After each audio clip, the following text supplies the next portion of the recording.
like other programming languages, has a powerful set of containers, but C++ containers are quite unique in terms of how they are designed. There are some important constructs for us to keep in mind. The term container in the context of C++ refers to a data structure which holds a collection of other objects. Those other objects can be thought of as the elements contained within the container. Another idea which is quite important in C++ and less important in some other languages is that of an iterator. An iterator can be thought of as a pointer-like object that points to an element inside a container. An iterator can be used in order to access and modify elements in the container, and even though iterators are widely used along with containers, we almost never care about how they are actually implemented. Is the iterator a class? Is it just a pointer? We really just don't know and don't care. Iterators in C++ reside outside the containers that they work with, and that's also true for algorithms. Algorithms in C++ are container agnostic functions which perform common operations over containers.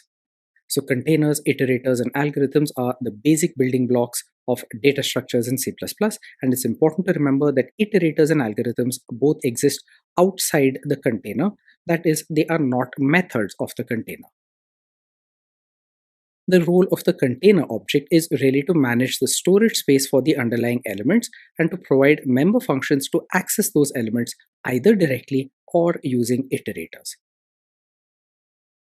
Iterators are important for the interface that they provide. The iterators provide a common interface to access and indeed modify different types of containers. As a result of this, code which deals with containers can be relatively agnostic to what container is being iterated over.